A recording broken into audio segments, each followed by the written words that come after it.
सबसे पहले धरती आबा भगवान बिरसा मुंडा की धरती, सिद्धू कान्हू की धरती, नीलांबर पीतांबर की इस धरती, क्रांतिकारियों की भूमि झारखंड का मैं दिल से जय जोहार कहता हूं। आपका क्रांतिकारी इस्तकबाल करता हूं, आपको नमस्कार करता हूं, आपको आदाब करता हूं। साथियों, मेरी आवाज जहां तक पहुंच रही है, झारखंड के आप तमाम आदरणीय बुजुर्गों का, माताओं बहनों का, किसान मजदूर भाइयों का, हमारे खेतों में काम करके, फैक्ट्रियों में काम करके, दुकानदारी करके, बिजनेस करके, तमाम तरीके से मेहनत करके अपने परिवार का भरण पोषण करने वाले आप तमाम मेहनत कश आवाम का दिल से शुक्रिया अदा करता हूं कि आप सब झारखंड के माताओं बहनों ने, झारखंड के तमाम निवासियों ने जो भारत जोड़ो न्याय यात्रा को अपना समर्थन दिया है, अपना प्यार दिया है, उसके लिए हम आपको कोटि कोटि धन्यवाद कहते हैं। दोस्तों, आप सब जानते हैं कि आज देश के अंदर किस तरह की परिस्थिति पैदा की गई है। आप सब लोग समझदार लोग हैं, आपको समझाने की जरूरत नहीं है, लेकिन मैं आपके बीच कुछ चीजों को साझा करना चाहता हूं, आपको याद दिलाना चाहता हूं कि आज हम किन परिस्थितियों से गुजर रहे हैं। आप सब जानते हैं कि देश के अंदर किस तरीके का माहौल पैदा किया जा रहा है। आपको मालूम है कि जो पिछला 30 जनवरी गुजरा है, 30 जनवरी को हम लोग बापू को याद करते हैं, अपने राष्ट्रपिता महात्मा गांधी को याद करते हैं कि किस तरीके से नफरत ने, हिंसा ने बापू की जान ले ली और बापू ने इस देश के लिए शहादत दी। हम जानते हैं कि किस तरीके से गोडसे ने बापू को गोली मारी और जो बापू कहा करते थे, रघुपति राघव राजा राम, पतित पावन सीताराम, ईश्वर अल्लाह तेरो नाम, सबको सन्मति दे भगवान, उस बापू की हत्या करने की गई। और सिर्फ 30 जनवरी को बापू की हत्या नहीं की गई, मैं आपको याद दिलाना चाहता हूं कि पिछली 31 जनवरी को इस देश में लोकतंत्र की भी हत्या करने की कोशिश की गई। आप जानते हैं कि किस तरीके से चंडीगढ़ में मेयर का इलेक्शन हो रहा था और मेयर के चुनाव में भाजपा के पास संख्या नहीं थी, भाजपा के पास बहुमत नहीं था और आम आदमी पार्टी और कांग्रेस पार्टी के पास बहुमत होने के बावजूद, इंडिया अलायंस के पास बहुमत होने के बावजूद 8 वोट को इनवैलिड करके भाजपा का मेयर बनाया गया। जब चंडीगढ़ में यह साजिश रची जा रही थी, ठीक उसी वक्त झारखंड की इस महान भूमि पर एक भाजपाई साजिश रची जा रही थी। और वो भाजपाई साजिश क्या थी? भाजपाई साजिश ये थी कि इंडिया अलायंस का बहुमत होने के बावजूद हेमंत सोरेन झारखंड के मुख्यमंत्री थे और मुकदमे में फंसा करके एक सरकार को गिराने का प्रयास किया गया और एमएलए को खरीदने का प्रयास किया गया। और आप सबको हम बधाई देना चाहते हैं, झारखंड के आप तमाम माताओं बहनों का, कि ये आपका आशीर्वाद है कि इंडिया अलायंस रांची में कायम है। हमने उनके दांत खट्टे कर दिए हैं, हमने विश्वास मत हासिल कर लिया है और श्री चंपई सोरेन झारखंड के मुख्यमंत्री बने हुए हैं। इस बात की चर्चा मैं आपके सामने क्यों कर रहा हूं? इस बात की चर्चा हम आपके सामने इसलिए कर रहे हैं कि है झारखंड के माताओं बहनों, है झारखंड के नागरिकों, है झारखंड के निवासियों, आपको एक बात समझना पड़ेगा। आपको समझना पड़ेगा कि यह भाजपाई साजिश झारखंड के खिलाफ है, यह भाजपाई साजिश आदिवासियों के खिलाफ है, यह भाजपाई साजिश जमहूरियत और लोकतंत्र के खिलाफ है, यह भाजपाई साजिश इस देश में गरीबों के खिलाफ है, किसानों के खिलाफ है, महिलाओं के खिलाफ है, नौजवानों के खिलाफ है। यह बात हमको समझनी पड़ेगी। हमको समझना पड़ेगा कि आज हमारे साथ किस तरीके से एक एक करके हमारे हक और अधिकार छीने जा रहे हैं।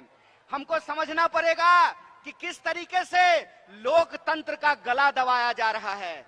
हमको समझना पड़ेगा कि आज हमारे आप तमाम लोगों की लड़ाई क्या है, संघर्ष क्या है, इस बात को हमको समझना पड़ेगा। एक बात आप हमको सोच करके बताइए कि ये भाजपा के लोग जहां जाते हैं वहां जाकर के सरकार को, चुनी हुई सरकार को खरीदने और बेचने का काम करते हैं, विधायक को खरीदने की कोशिश करते हैं, मुख्यमंत्री को मिलाने का काम करते हैं। बिहार में इन्होंने, आपने देखा क्या किया। बिहार में नीतीश कुमार जी इंडिया अलायंस के पार्ट थे और नीतीश कुमार जी के ऊपर दबाव बनाया और नीतीश कुमार जी पलटी मार करके इंडिया से निकल करके एनडीए में जाकर के शामिल हो गए। वही कोशिश रांची में की गई, वही कोशिश झारखंड में की गई। कोशिश यह किया गया कि यहाँ के मुख्यमंत्री पर भी दबाव बना करके उनको इंडिया से निकाल करके एनडीए में शामिल करा लिया जाए। लेकिन मैं आप तमाम लोगों को बधाई देना चाहता हूं। मैं झारखंड की इस महान भूमि की महान जनता को बधाई देना चाहता हूं कि आपने भाजपा इस साजिश को नाकाम किया और उनको बता दिया कि हम बिकने वाले नहीं हैं, हम बेचने वाले नहीं हैं, हम इस देश को बचाने वाले लोग हैं। बोलिए, आप बेचने वाले हैं कि बचाने वाले हैं? आप बेचने वाले हैं कि बचाने वाले हैं? बचाने वाले। अगर आप बचाने वाले हैं तो मैं आप तमाम लोगों को एक बात कहना चाहता हूं कि ये कांग्रेस पार्टी का संकल्प है, ये कांग्रेस पार्टी का संकल्प है, ये राहुल गांधी का संकल्प है। ए भाजपा वालों, जितना दम है उतना दम लगा लो। हमने तुमको, तुम्हारे आकाओं को, अंग्रेजों को हराया था, हम तुमको भी हराएंगे। इस बात को याद रखना, इस बात को याद रखना कि इस देश के भीतर जब तक किसानों को न्याय नहीं मिलता है, इस देश के भीतर जब तक युवाओं को न्याय नहीं मिलता है, इस देश के भीतर जब तक महिलाओं को, आदिवासियों को, दलितों को, गरीबों को न्याय नहीं मिलता है, यह भारत जोड़ो न्याय यात्रा जारी रहेगी। और यह भारत जोड़ो न्याय यात्रा की ताकत है कि हम जहां जहां जा रहे हैं, जहां जहां होती है भारत जोड़ो न्याय यात्रा की आहट, वहां बढ़ने लगती है भाजपाई घबराहट। जहां जहां होती है भारत जोड़ो न्याय यात्रा की आहट, वहां वहां बढ़ने लगती है भाजपाई घबराहट। और ये घबरा करके हमारी चुनी हुई सरकार को गिराने का प्रयास करते हैं। ये कोशिश करते हैं कि आम आवाम को आपस में लड़ाया कैसे जाए। आप जानते हैं कि हमारा देश अंग्रेजों के पास 200 साल तक गुलाम रहा। और यह गुलामी क्यों रही? यह गुलामी इसलिए रही कि भारतवासियों को आपस में लड़ाया जाता था, हिंदू मुसलमान कराया जाता था, जातियों को आपस में लड़ाया जाता था। और यही भाजपाई साजिश है कि झारखंड के लोगों को भी आपस में लड़ाया जा रहा है। तो हम अपने आदिवासी भाइयों और बहनों को कहना चाहते हैं कि जल जंगल जमीन पे पहला अधिकार आदिवासी का, फिर बाकी भारतवासी का, ये हमारा संकल्प है। यह जो जल जंगल जमीन की लड़ाई है, जो कांग्रेस पार्टी ने इस देश में आदिवासियों को हक और अधिकार दिलाए हैं, चाहे कितनी भी कोशिश कर लीजिए, नरेंद्र मोदी जी, आप आदिवासियों का हक और अधिकार नहीं छीन सकते हैं। यह बात हम आपको कहना चाहते हैं। हम आपको कहना चाहते हैं कि झारखंड के लोगों की रगों में भगवान बिरसा मुंडा का खून बहता है, झारखंड के लोगों के रगों में सिद्धू कान्हू का खून बहता है, झलकारी बाई का खून बहता है, नीलांबर पीतांबर का खून बहता है। आप झारखंड के लोगों को उनके हक और अधिकार को छीन नहीं सकते हैं। इसीलिए हम आप तमाम लोगों से एक अपील करना चाहते हैं कि जिस तरीके से आज आदिवासी लोगों को लड़ाने का प्रयास किया जा रहा है, हमारी पार्टी झारखंड के भीतर इस मत के साथ है कि जो सरना लोग अधिकार मांग रहे हैं, अलग धार्मिक कोड का अधिकार मांग रहे हैं, भारतीय राष्ट्रीय कांग्रेस सरना कोड का पूरे दिल से समर्थन करती है, पूरे दिल से समर्थन करती है। और जो पेशा कानून हम लेकर के आए हैं, उस पेशा कानून को ये बदलने की कोशिश कर रहे हैं। जो पब्लिक सेक्टर कांग्रेस पार्टी ने बनाया, बोकारो में स्टील प्लांट खोला, धनबाद, बोकारो, टाटा, तमाम जगह पे जो पब्लिक सेक्टर बनाए गए, आज नरेंद्र मोदी जी उस पब्लिक सेक्टर को बेचने का काम कर रहे हैं। इसीलिए मैं अपने गरीब भाई बहनों से कहना चाहता हूं, ए भाइयों और बहनों, एक बात याद रखिएगा, बिन हवा न पत्ता हिलता है, बिन लड़े न कुछ भी मिलता है। इसलिए हमको अपने हक और अधिकार के लिए लड़ना पड़ेगा। बोलिए, आप अपने हक और अधिकार के लिए लड़ने के लिए तैयार हैं कि नहीं है?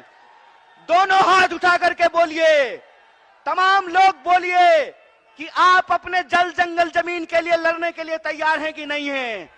अगर आप अपने जल जंगल जमीन के अधिकार के लिए लड़ने के लिए तैयार हैं, तो हम नरेंद्र मोदी की साजिश को नाकाम करेंगे। देश को बांटने की जो साजिश है नरेंद्र मोदी की, उसको हम नाकाम करेंगे। हम आरएसएस और बीजेपी की साजिश को नाकाम करेंगे। यह देश 140 करोड़ लोगों का था, है और रहेगा। इस देश में सबका अधिकार बराबर रहेगा। डॉक्टर बाबा साहब भीमराव अंबेडकर ने एक संविधान लिखा है। उस संविधान की ताकत यह है कि इस देश में तमाम इंसान के अधिकारों को बराबर किया गया है। मैं आपसे कहना चाहता हूं कि हमारे और आपके बीच में क्या रिश्ता है? हमारे और आपके बीच में संविधान का रिश्ता है। और संविधान का रिश्ता क्या होता है? संविधान का रिश्ता यह होता है कि ये जो मंच पे बैठे हुए लोग हैं, देख लीजिए इनको, ये जो मंच पे बैठे हुए लोग हैं, इनका भी वोट एक है। और आप जो जनता नीचे जमीन पे बैठे हुए हैं, आपका भी वोट एक है। ये संविधान की ताकत है, ये डॉक्टर बाबा साहब भीमराव अंबेडकर की ताकत है। इसीलिए जब हम महात्मा गांधी को याद करते हैं, तो हम महात्मा गांधी को याद करते हैं इस देश की एकता के लिए। जब हम शहीद आजम भगत सिंह को याद करते हैं, तो हम याद करते हैं उनकी वीरता के लिए। और जब हम डॉक्टर बाबा साहब भीमराव अंबेडकर को याद करते हैं, तो हम याद करते हैं समानता के लिए। इसीलिए हमको याद करना पड़ेगा झारखंड की भूमि को धरती आबा भगवान बिरसा मुंडा को, कि जब अंग्रेज साम्राज्य को अंगूठा दिखाने का सवाल आया, अंग्रेजी साम्राज्य का दांत खट्टा करने का सवाल आया, तो आदिवासी नेता बिरसा मुंडा, भगवान बिरसा मुंडा उठ खड़े हुए और उपनिवेशी ताकत को चुनौती देने का काम किया। इसीलिए हम आप तमाम झारखंड वासियों से भी कहना चाहते हैं कि अगर हम अपना जल जंगल जमीन बचाना चाहते हैं, अगर हम अपना अधिकार बचाना चाहते हैं, अगर हम अपने आने वाली पीढ़ी का भविष्य बचा करके रखना चाहते हैं, तो हमको संघर्ष करना पड़ेगा। और जो हमारे साथ अन्याय हो रहा है, उस अन्याय के खिलाफ हमको अपनी आवाज को मुखर करना पड़ेगा। और आप जानते हैं कि जब देश में बह रहा हो अन्याय की आंधी, तो न्याय के लिए लड़ रहे हैं राहुल गांधी। इस बात को याद रखिएगा। बोलिए, अपने न्याय के लिए, अपने हक और अधिकार के लिए, अन्याय के खिलाफ न्याय के पक्ष में आप संघर्ष करेंगे कि नहीं करेंगे? अगर आप संघर्ष करेंगे तो मैं एक बात कहना चाहता हूं, सुन लीजिए जय शाह के पप्पा जी, डैडी जी, जय शाह के डैडी जी, एक बात सुन लीजिए। आपके सूटकेस में जितना दम है ना, उतना दम आप लगा लीजिए। आपके ईडी में जितना दम है, उतना दम आप लगा लीजिए। हम भारत के लोग हैं, हम ईमान बेचने वाले लोग नहीं हैं, हम ईमान बचाने वाले लोग हैं, हम देश बचाने वाले लोग हैं। इस बात को याद रखिएगा। कहते हैं ना कि जब किसी इंसान को सत्ता मिलती है, तो अहंकार सर चिढ़ करके बोलता है, और जब किसी का अहंकार सर चढ़ के बोलता है, तो ये जनता है, ये आप लोग हैं जो अपने वोट की ताकत से लोगों को कुर्सी पे बिठाते भी हैं और कान पकड़ करके कुर्सी से नीचे भी उतारते हैं। यह बात आपको याद रखना पड़ेगा। आपको याद रखना पड़ेगा कि आपके और हमारे समाज को, हमारे देश को, हमारे राज्य को जो बांटने की कोशिश की जा रही है, इस कोशिश को हमको नाकाम करना पड़ेगा।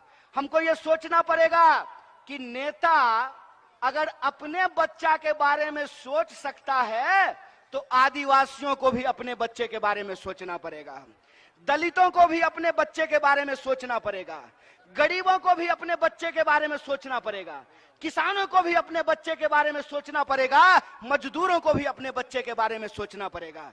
आपको सोचना पड़ेगा कि इस देश के भीतर आज जो नीतियां लाई जा रही है, उन नीतियों के चलते एक एक करके हमसे हमारा हक और अधिकार छीना जा रहा है, सारा संसाधन छीना जा रहा है। आप एक बात पर विचार करके बताइए कि इस देश के भीतर बीसीसीआई का सेक्रेटरी बनेगा गृह मंत्री का बेटा है।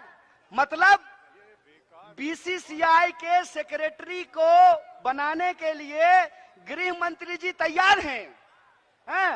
गृह मंत्री के बेटा को मिलेगा बीसीसीआई का सेक्रेटरी और आम लोगों के बच्चों को मिलेगा 4 साल की ठेके वाली नौकरी। तो हम कहना चाहते हैं कि यह जो ठेके वाली नौकरी है, इसको बंद करना पड़ेगा। अगर इस देश में मंत्री बनेंगे 5 साल के लिए, प्रधानमंत्री बनेंगे 5 साल के लिए, तो मैं पूछना चाहता हूं कि गरीबों का बच्चा, आदिवासियों का बच्चा क्यों नौकरी करेगा 4 साल के लिए? आप जानते हैं कि इस देश में गरीबों के बच्चों के साथ अन्याय किया गया है। क्या अन्याय किया गया है कि एक अग्निपथ योजना लाई गई है और उस अग्निपथ योजना के चलते फौज में जो अस्थाई नौकरी होती थी, उस नौकरी को समाप्त कर दिया गया है। आप कोई भी डिपार्टमेंट उठा करके देख लीजिए, अस्थाई नौकरियों को समाप्त किया जा रहा है, ठेके पे नौकरी दी जा रही है। तो मैं आपसे ये पूछना चाहता हूं कि जब इस देश में प्रधानमंत्री 5 साल के लिए होगा, तो अग्निवीर में 4 साल के लिए नौकरी क्यों दी जा रही है? ये इस देश के नौजवानों के साथ अन्याय किया जा रहा है। इसीलिए मैं नौजवानों से अपील करना चाहता हूं, हे नौजवान, ये आपके हक और अधिकार की लड़ाई है। अगर आप अपने हक और अधिकार के लड़ाई के लड़ने के लिए तैयार हैं, तो आपको न्याय योद्धा बनना पड़ेगा। आपको भारत जोड़ो न्याय यात्रा में शामिल होना पड़ेगा, अपनी नौकरी के लिए, अपने आत्मसम्मान के लिए। इसीलिए हमारी पार्टी ने, कांग्रेस पार्टी ने एक कार्यक्रम शुरू किया है कि इस देश के जो जवान आर्मी में जाना चाहते हैं, आर्मी में सेवा करना चाहते हैं, देश की सेवा करना चाहते हैं, उन लोगों को आज उससे वंचित रखा जा रहा है। इसके खिलाफ हमने एक कार्यक्रम शुरू किया है जिसका नाम है जय जवान। हमारा यह मानना है कि जब होगा जय जवान, तभी बना रहेगा जय हिंदुस्तान, तभी होगा हिंदुस्तान महान। इसीलिए हम लोग एक बात कहते हैं कि भारत जोड़ो न्याय यात्रा में हम 5 तरह का न्याय चाहते हैं। हम न्याय चाहते हैं इस देश में नौजवानों का, युवाओं का।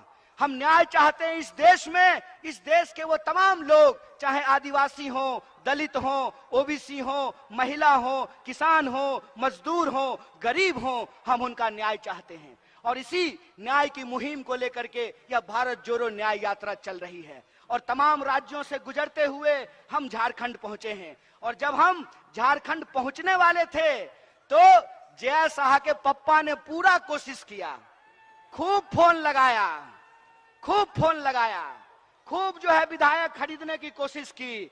लेकिन आप झारखंड की जनता महान है, आपके नेता महान हैं कि उनका दौलत रखा रह गया, उनका सूटकेस रखा रह गया, आपका सरकार बरकरार है, आपके मुख्यमंत्री बरकरार हैं। इसके लिए हम आपको बधाई देते हैं। इसीलिए आज जो गंभीर परिस्थिति है, इस परिस्थिति में हम आप तमाम लोगों से अपील करना चाहते हैं कि देश में कमर तोड़ महंगाई है, लगातार हर चीज महंगी होती जा रही है। जो तेल 80 रुपए किलो मिलता था, आज 200 रुपए किलो मिल रहा है। जो पेट्रोल 50 रुपये लीटर मिलता था, आज 100 रुपये लीटर मिल रहा है। जो एलपीजी का सिलेंडर 500 रुपए में मिलता था, आज 1200 रुपए में मिल रहा है। लगातार महंगाई बढ़ती जा रही है, लगातार बेरोजगारी बढ़ती जा रही है। आप जानते हैं कि देश में 45 साल में सबसे ज्यादा बेरोजगारी है आज की तारीख में।